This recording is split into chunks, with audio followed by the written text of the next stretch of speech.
The morning sun cast long shadows across the cobblestone courtyard of Buckingham Palace as Senior Royal Guard Marcus Thompson adjusted his red tunic and checked his rifle one final time.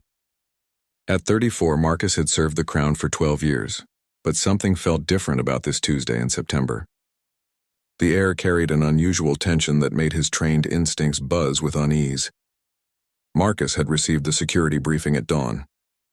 A dangerous criminal named Viktor Petrov had escaped from Belmarsh prison during a medical transport 3 days earlier. Petrov wasn't just any ordinary prisoner. He was a former military sniper convicted of murdering 3 police officers during a bank robbery gone wrong. Intelligence suggested he might target high-profile locations for maximum impact, and the palace was on high alert. Standing at his post near the main entrance, Marcus observed the usual morning routine. Tourists gathered behind the iron gates, cameras ready for the changing of the guard ceremony scheduled for 11 o'clock. The other guards moved with their characteristic precision, their black bearskin hats and scarlet uniforms creating a picture of British tradition that had remained unchanged for centuries. But Marcus noticed details others missed. A man in a brown jacket had been lingering near the Victoria Memorial for over an hour, seemingly reading a newspaper but never turning the pages. Another figure in dark clothing kept walking back and forth along the mall, always staying just within sight of the palace gates. These could be innocent tourists, but Marcus's military training had taught him to trust his gut feelings. The radio in his ear crackled with routine communications between the security team. Inspector Sarah Collins, head of palace security, was coordinating with Scotland Yard and MI5 to track any leads on Petrov's whereabouts. They had found stolen clothing and food supplies in an abandoned building near London Bridge, suggesting the escaped murderer was still in the city. Marcus remembered the briefing photos of Petrov. The man was 42 years old, 6 feet tall with distinctive facial scars from an explosion during his military service. He had been trained as a sharpshooter in the Russian army before immigrating to Britain 15 years ago. His psychological profile indicated extreme anti-authority sentiment and a willingness to use violence to make political statements. The crowd of tourists began to thicken as the morning progressed. School groups arrived on buses, their excited chatter mixing with the clicks of cameras and the calls of street vendors selling royal souvenirs. Marcus scanned each face systematically, looking for anything that didn't belong. His partner, Sergeant James Mitchell, stood 20 meters away at the next checkpoint, equally vigilant. As the clock tower chimed 10:30, Marcus noticed unusual movement in his peripheral vision. A maintenance van had pulled up near the side entrance typically used for deliveries. 2 men in work clothes were unloading equipment, but something about their movements seemed rehearsed rather than natural. The van's license plate was partially obscured by mud, which violated standard delivery protocols. Marcus spoke quietly into his radio microphone, alerting Inspector Collins about the suspicious vehicle. Within moments, 2 plainclothes security officers began moving casually toward the van while maintaining the appearance of routine patrol. The coordination was seamless, a testament to years of training and preparation for exactly this type of situation. The man in the brown jacket near the memorial suddenly folded his newspaper and began walking directly toward the main gate. Marcus felt his pulse quicken as he got a clearer view of the individual's face. The bone structure and the way he carried himself triggered recognition. This could be their escaped murderer. The facial scars weren't visible from this distance, but the height and build matched perfectly. Marcus's hand moved instinctively to his radio as he prepared to alert the entire security team. But before he could speak, the man's movement pattern changed abruptly. Instead of approaching the tourist gathering area, he veered toward a less crowded section near the eastern wall of the courtyard. This tactical repositioning sent alarm bells ringing in Marcus's experienced mind. The changing of the guard ceremony was scheduled to begin in just 25 minutes. Hundreds of tourists would be packed into the viewing area, creating the perfect scenario for maximum casualties if someone wanted to make a violent statement.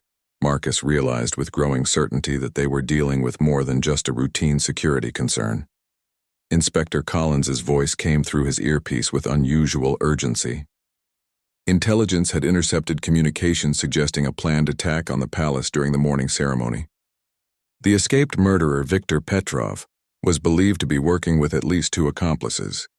possibly including the suspicious maintenance workers who had just arrived. Marcus felt the familiar pre-combat focus settling over him like a protective blanket. His breathing became controlled and steady. His vision sharpened and his awareness expanded to take in every detail of the surrounding area. This was the moment his years of training had prepared him for, protecting innocent civilians and upholding the oath he had sworn to defend the crown. The tourists continued their excited conversations, completely unaware that a deadly game of cat and mouse was beginning to unfold around them. Children pointed at the guards in their magnificent uniforms. Parents took photographs, and elderly visitors shared stories of previous royal ceremonies they had witnessed. Their innocence and vulnerability made Marcus even more determined to prevent any harm from coming to them. As he maintained his position while covertly tracking the suspicious individuals, Marcus couldn't shake the feeling that events were accelerating toward an inevitable confrontation. The escaped murderer hadn't spent 3 days planning just to surrender quietly. Whatever Viktor Petrov had in mind for this morning, Marcus and his fellow guards would be ready to meet the challenge head-on, regardless of the personal cost. The maintenance van's engine continued running, which violated every security protocol Marcus had memorized during his years of service.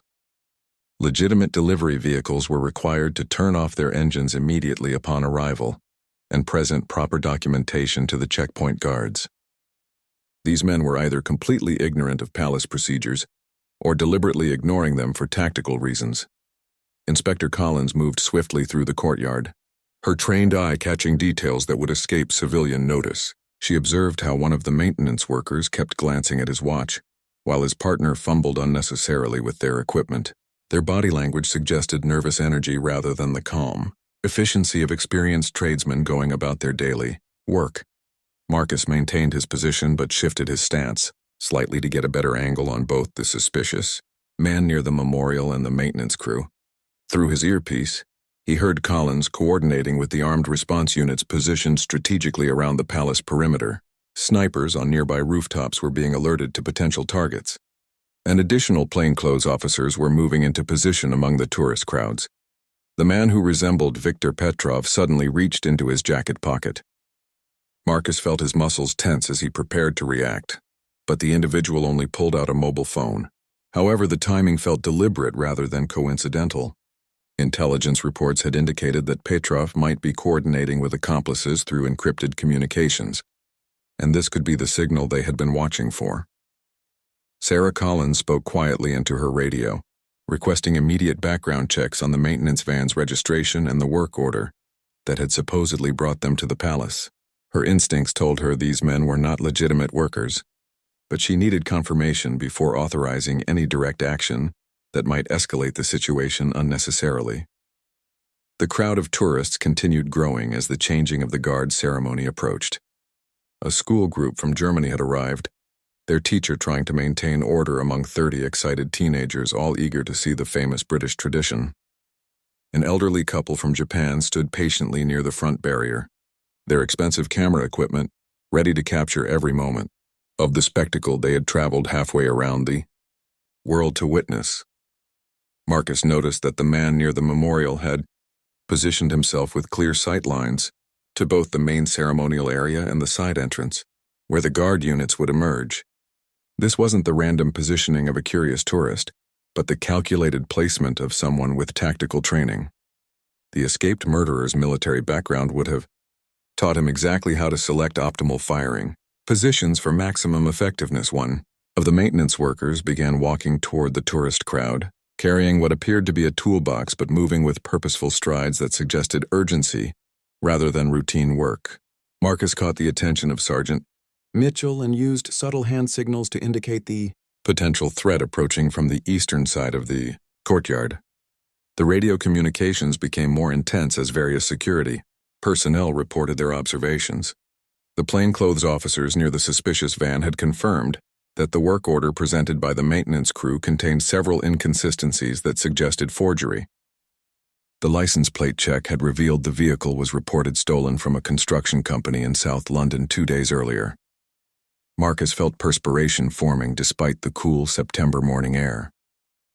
The pieces of the puzzle were falling into place, creating a picture of coordinated attack that could result in significant casualties among innocent civilians.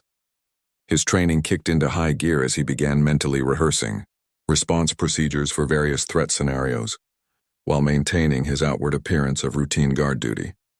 Inspector Collins made the decision to begin quietly evacuating the tourist area without causing panic. She dispatched officers to start directing visitors away from the main viewing areas, using the pretext of routine crowd control measures. The key was moving people to safety without alerting the potential attackers that their plan had been discovered. The man with the toolbox suddenly veered away from the tourists and headed directly toward one of the ceremonial guard positions. Marcus realized with crystal clarity that whatever attack Petrov and his accomplices had planned was about to begin.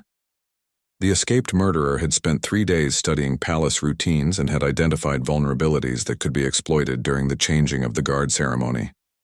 Through his earpiece, Marcus heard Collins giving the code phrase that meant all units should prepare for immediate action. Armed response teams moved closer to their assigned positions while maintaining concealment.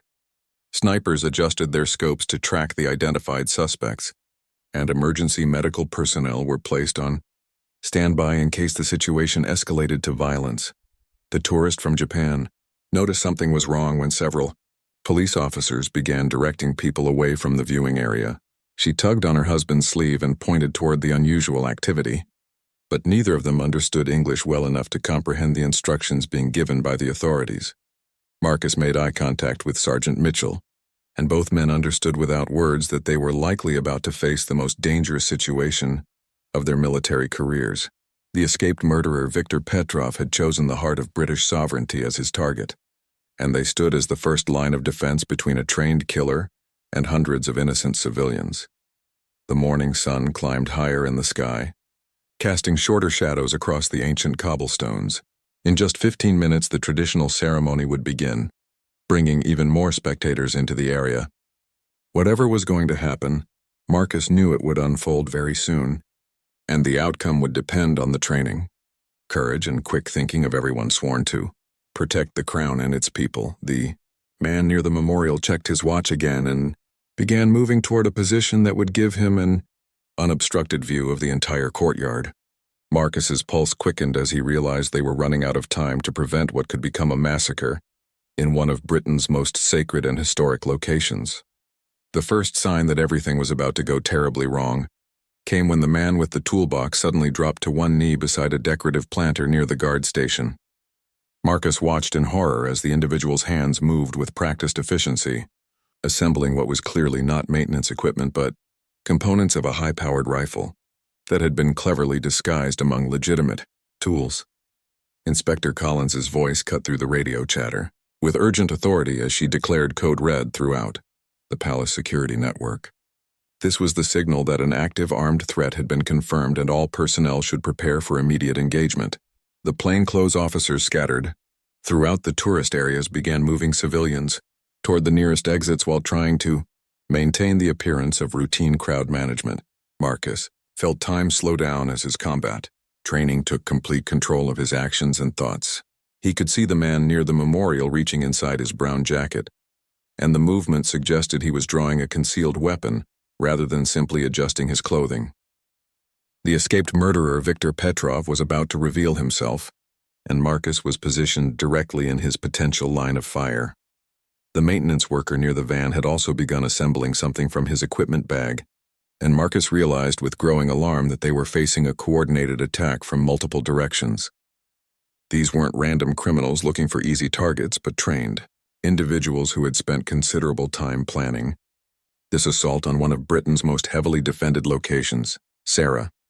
Collins made the critical decision to abort the changing of the guard ceremony immediately, but the ceremonial guards were already beginning their march from the barracks toward the courtyard. She transmitted emergency orders to halt their advance while simultaneously coordinating with the armed response teams to engage the identified threats before they could fire their first shots.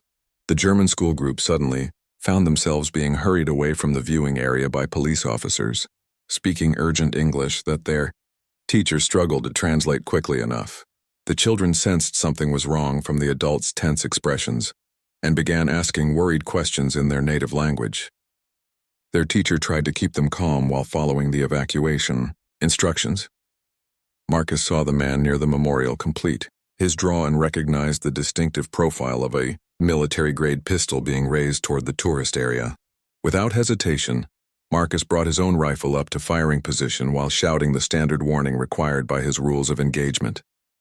His voice echoed across the cobblestones as he commanded the armed individual to drop his weapon immediately. The response was exactly what Marcus had feared but expected. Instead of surrendering, Viktor Petrov spun toward the sound of the warning and fired 3 rapid shots in Marcus's direction. The bullet struck the stone wall behind the guard position, sending chips of ancient masonry flying through the air like deadly confetti. Sergeant Mitchell reacted instantly to the sound of gunfire, drawing his sidearm and taking cover behind the nearest solid structure, while scanning for additional threats. His military experience told him this was likely a multi-pronged attack, and he needed to protect both his fellow guards and the civilians who were still in the area. Despite the evacuation efforts, the maintenance worker with the rifle had completed his assembly and was now moving toward an elevated position that would give him commanding view of the entire courtyard. Marcus realized that if this individual reached his intended location, he would be able to target anyone trying to evacuate through the main exits, effectively trapping civilians in a deadly crossfire situation. Chaos erupted throughout the tourist area, as visitors finally understood they were in immediate danger. The elderly Japanese couple dove for cover behind the iron barriers, while their expensive camera equipment scattered across the cobblestones. Parents grabbed their children and ran toward whatever shelter they could find, while palace staff worked desperately to guide everyone toward the safest evacuation routes. Inspector Collins coordinated the response from her command position while simultaneously calling for additional backup from Scotland Yard and the Metropolitan Police armed units. She could see muzzle flashes from multiple positions around the courtyard and realized they were dealing with a more complex attack than initial intelligence had suggested. Marcus fired 2 carefully aimed shots at Viktor Petrov's position, forcing the escaped murderer to take cover behind the Victoria Memorial. The ancient stonework provided excellent protection, but it also limited Petrov's ability to target the fleeing civilians. Every second Marcus could keep the shooter pinned down meant more innocent lives being saved. The sound of automatic gunfire suddenly echoed from the direction of the maintenance van, indicating that the second attacker had brought more firepower than initially observed. Marcus heard the distinctive crack of high-velocity rounds striking stone and metal around his position, forcing him to adjust his defensive stance to avoid the incoming fire. Through his earpiece, Marcus heard reports of a third gunman who had been positioned on a nearby rooftop and was now engaging the palace's own sniper teams in a deadly game of precision shooting. The escaped murderer's plan was more sophisticated than anyone had anticipated, involving multiple angles of attack designed to overwhelm the palace's defensive capabilities. Sergeant Mitchell moved tactically from cover to cover, trying to get a clear shot at the maintenance worker, who was now firing indiscriminately into the tourist area. Several civilians had been wounded by ricocheting bullets and flying debris, and Mitchell could hear their cries for help mixing with the ongoing sounds of combat. Marcus realized that conventional defensive tactics weren't going to be sufficient to end this threat quickly enough to prevent significant casualties. The attackers had clearly studied palace security procedures and had positioned themselves to exploit weaknesses in the defensive perimeter. It was time for him to take more aggressive action, regardless of the personal risk involved. The morning that had started with routine ceremony preparations had transformed into a deadly battlefield in the heart of London. Marcus checked his ammunition supply and prepared to advance toward Viktor Petrov's position, knowing that every moment of delay meant more innocent people remained in mortal danger from the escaped murderer's carefully planned assault. Marcus made the decision to leave his defensive position and advance toward Viktor Petrov's location behind the Victoria Memorial. This tactical movement required crossing 30 meters of open courtyard while under fire, but it was the only way to prevent the escaped murderer from repositioning to a more advantageous shooting position that would threaten the evacuation routes. The German school teacher had successfully gathered most of her students behind the solid stone base of a decorative fountain, but 2 teenagers had become separated during the chaos and were trapped near the main gate. Marcus could see them huddled against the iron railings, too terrified to move toward safety. while gunfire continued to echo around the courtyard. Inspector Collins coordinated with the rooftop sniper teams to provide covering fire for Marcus's advance. The palace sharpshooters had engaged the third attacker on the opposite building and were working to neutralize that threat while maintaining overwatch on the courtyard battle. Their precision shots forced Viktor Petrov to keep his head down, giving Marcus the opening he needed. Sergeant Mitchell had managed to wound the maintenance worker near the van, but the man was still armed and dangerous.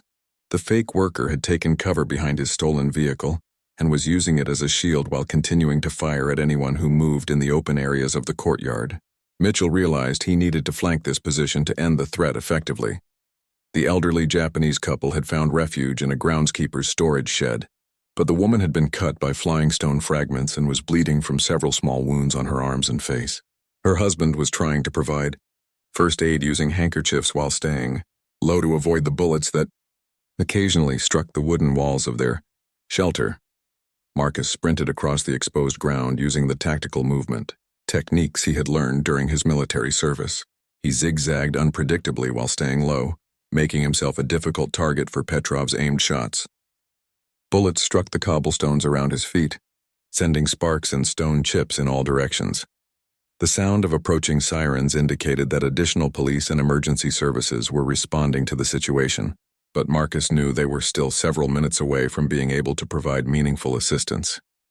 The immediate threat had to be neutralized by the personnel already engaged in the firefight.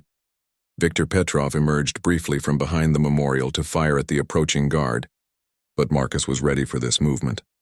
He dropped into a prone shooting position and fired twice at the exposed target. His first shot missed narrowly, but the second round struck Petrov in the shoulder, spinning the escaped murderer around and causing him to drop his weapon. The wounded criminal tried to retrieve his pistol with his uninjured arm, but Marcus was already moving to secure the weapon and prevent any further resistance. As he approached the memorial, Marcus could see that Petrov was losing blood rapidly and would require immediate medical attention to survive his injuries. Sarah Collins had coordinated the response to ensure that armed officers were converging on all three attacker positions simultaneously. The rooftop gunman had been eliminated by the palace sniper teams, and Sergeant Mitchell was closing in on the wounded maintenance worker who was trapped behind the stolen van. With no escape route available, the two German teenagers who had been trapped near the main gate finally found the courage to run toward their classmates when they saw that the primary shooter had been neutralized. Their teacher counted heads frantically to ensure all her students were accounted for and unharmed despite the terrifying experience they had just endured. Marcus secured Viktor Petrov's weapon and immediately began applying pressure to the bullet wound to prevent the escaped murderer from bleeding to death before emergency medical personnel could arrive. Despite everything Petrov had done, Marcus's training required him to preserve life whenever possible, even that of an enemy who had just tried to kill him.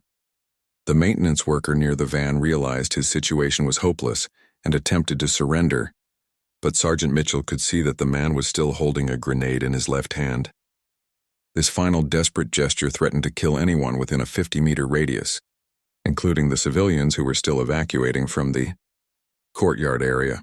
Inspector Collins made the difficult decision to authorize lethal force against the man with the grenade before he could detonate it among the fleeing tourists. The palace security protocols were clear that preventing mass casualties took priority over attempting to capture suspects alive when they posed an imminent threat to innocent lives. The precision shot from one of Collins's armed response officers ended the threat instantly, but the grenade remained live on the ground near the stolen van. Bomb disposal experts would need to secure the device before anyone could approach the area safely, creating a new complication in the aftermath of the shootout. Marcus applied field medical techniques to keep Viktor Petrov conscious and stable while waiting for the paramedics to arrive. The escaped murderer was mumbling incoherently about political grievances and perceived injustices, providing insight into the twisted motivations that had led him to plan this attack on innocent tourists and royal guards. Emergency medical personnel finally arrived in the courtyard and took over treatment of the wounded attacker, while also attending to the civilians who had been injured by flying debris and ricocheting bullets. The elderly Japanese woman required several stitches for her cuts, But her injuries were not life-threatening. The sound of gunfire had finally ceased, replaced by the voices of emergency responders and the distant wail of additional sirens as specialized units arrived to secure the scene and begin the investigation into how three armed criminals had managed to coordinate such a sophisticated attack on one of Britain's most protected locations. Marcus remained at his post while the immediate area was cleared and secured, his adrenaline slowly subsiding as he realized the full scope of what had just occurred. In the space of 15 minutes, a routine morning guard duty had transformed into a life-or-death battle that would be remembered as one of the most serious security breaches in the palace's modern history. The aftermath of the shootout brought chaos of a different kind, as investigators from Scotland Yard MI5 and Palace Security worked to piece together exactly how Viktor Petrov and his accomplices had managed to penetrate the security perimeter around one of Britain's most heavily defended locations. Marcus found himself at the center of multiple debriefings, as senior officials tried to understand the sequence of events that had led to gunfire in the Royal Courtyard. Detective Chief Inspector Robert Hayes arrived from Scotland Yard's counter-terrorism command to lead the investigation into what was already being classified as a major security incident. Hayes had 20 years of experience dealing with similar cases, but an armed assault on Buckingham Palace represented an unprecedented challenge that would require coordination between multiple agencies and departments. The bomb disposal team worked carefully to secure the live grenade that remained near the stolen maintenance van while forensic specialists began collecting evidence from the three shooting positions used by the attackers. Every bullet casing, blood spatter, and piece of equipment would need to be cataloged and analyzed to build a complete picture of the conspiracy. Marcus provided detailed testimony about his observations leading up to the attack, describing how he had noticed the suspicious behavior patterns that had triggered the initial security alert. His military training had proven invaluable in recognizing the tactical positioning that indicated a coordinated assault rather than random criminal activity. Inspector Sarah Collins faced intense questioning from senior palace officials about how the security breach had occurred despite elaborate precautions designed to prevent exactly this type of incident. She explained that the attackers had used sophisticated intelligence gathering and planning that suggested professional military or intelligence training beyond what typical criminals possessed. The German school group remained in protective custody while investigators interviewed the teacher and students about anything they might have observed before the shooting began. The teenagers were traumatized but cooperative, providing valuable witness statements about the suspicious individuals they had noticed in the crowd of tourists. Medical personnel confirmed that Viktor Petrov would survive his gunshot wound but would require extensive surgery and a long recovery period. The escaped murderer remained unconscious from blood loss and pain medication, preventing immediate interrogation about his motivations and whether other conspirators remained at large. Marcus learned that the third attacker on the rooftop had been identified as Dmitry Volkov, another former military sniper with connections to Petrov dating back to their service together in conflicts overseas. This revelation suggested the attack had been planned by individuals with professional combat experience who understood palace security procedures. That the maintenance worker killed near the van was identified as Thomas Crawford, a British citizen with no known connection to Petrov or Volkov. Investigators suspected he had been recruited specifically for this operation, possibly through financial incentives or coercion, raising concerns about how the conspiracy had been assembled. Detective Chief Inspector Hayes established a command center in a conference room within the palace to coordinate the massive investigation that would be required to understand the full scope of the plot. He requested additional personnel from multiple agencies and began reaching out to international intelligence services for information about the attackers' backgrounds. The elderly Japanese couple provided statements through an interpreter about their experience during the attack, describing how they had observed unusual activity among the maintenance workers before the shooting began. Their tourist photographs taken moments before the violence erupted provided valuable evidence about the attackers' positioning and equipment. Marcus underwent medical examination to ensure he hadn't been injured during the firefight, despite his belief that he had emerged unscathed. The palace medical staff found several small cuts from stone fragments and a mild concussion from the shock waves of nearby bullet impacts. injuries he hadn't noticed during the adrenaline-fueled combat. Intelligence analysts began reviewing surveillance footage from cameras positioned throughout the palace, grounds and surrounding streets to track how the attackers had approached their positions and whether they had received assistance from additional conspirators. The video evidence would be crucial for understanding the full timeline of the plot. Inspector Collins worked with technical specialists to analyze the weapons and equipment recovered from the attack site. The rifles used by the attackers were military-grade firearms that should have been nearly impossible for civilians to acquire, suggesting involvement by arms dealers or corrupt officials. With access to restricted weaponry, the impact on tourism and public confidence became immediately apparent as news of the attack spread through social media and international news outlets. Palace officials worked with government communications specialists to manage the public narrative while ensuring that accurate information was released without compromising the ongoing investigation. Marcus found himself temporarily relieved of regular guard duties while he participated in the investigation and underwent psychological counseling to process the traumatic experience. The palace administration recognized that he had performed heroically, but wanted to ensure he received proper support for dealing with the aftermath of lethal combat. Security protocols throughout the palace complex were immediately upgraded based on lessons learned from the attack.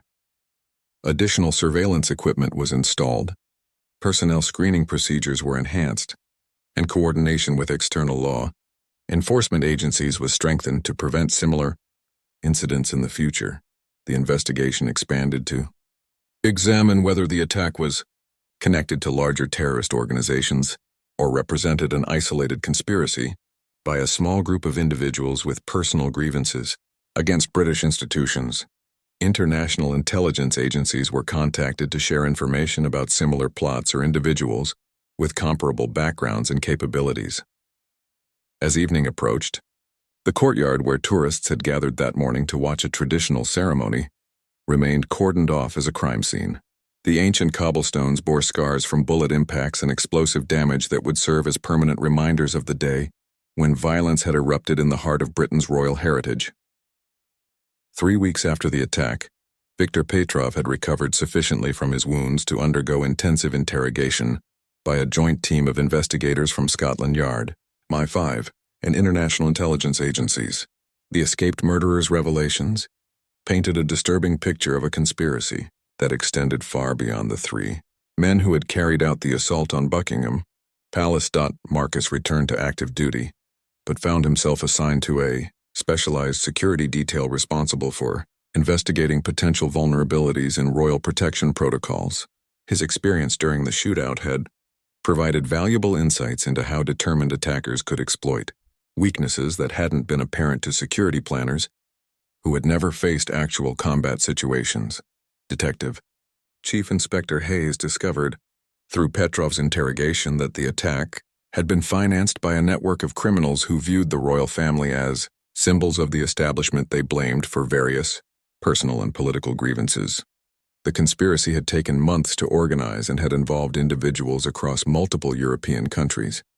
The investigation revealed that Thomas Crawford, the maintenance worker killed during the assault, had been recruited through an online forum where disaffected veterans shared complaints about their treatment by government agencies. Crawford had accumulated significant gambling debts that made him vulnerable to recruitment by criminals offering substantial payment for participating in the attack. Inspector Sarah Collins worked with technology specialists to implement new surveillance systems that could detect coordinated suspicious behavior patterns rather than relying solely on human observation.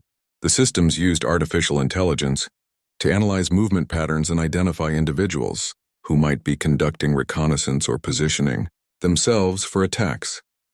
Marcus participated in training exercises designed to test the improved security procedures against simulated attack scenarios, based on lessons learned from Petrov's assault. These exercises revealed additional vulnerabilities that were subsequently addressed through equipment upgrades and personnel deployment changes. The German school group had returned to their home country, but several students continued to receive counseling to help them process the trauma of witnessing deadly violence during what should have been an educational and enjoyable trip to London.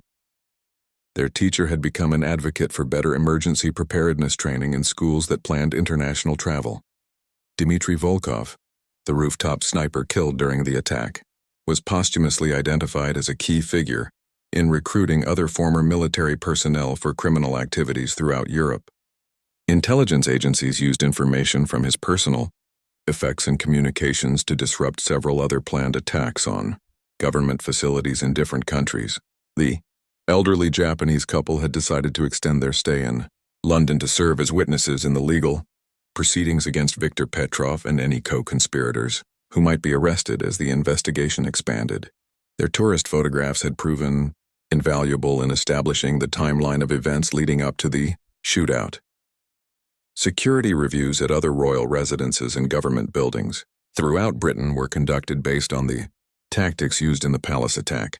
Many locations implemented enhanced screening procedures for maintenance workers and delivery personnel, recognizing that legitimate-looking cover identities could be used to penetrate security perimeters. Marcus found that his role in stopping the attack had made him something of a celebrity within military and security circles, but he remained focused on the practical lessons that could be learned from the incident. He worked with training instructors to develop new tactical response procedures for guards who might face similar coordinated attacks in the future. Viktor Petrov eventually provided information about other individuals who had been considered for recruitment into the conspiracy, but had ultimately declined to participate. This intelligence led to surveillance operations on several potential suspects who might be planning similar attacks on other high-profile targets throughout Britain and Europe. The forensic analysis of the weapons used in the attack revealed a sophisticated supply chain that had provided military-grade firearms to civilian criminals.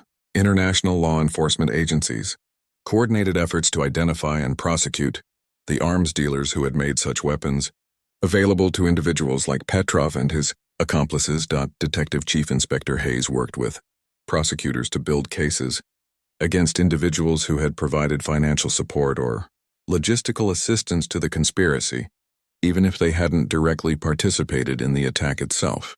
The investigation had expanded to include more than 20 suspects across 5 different countries.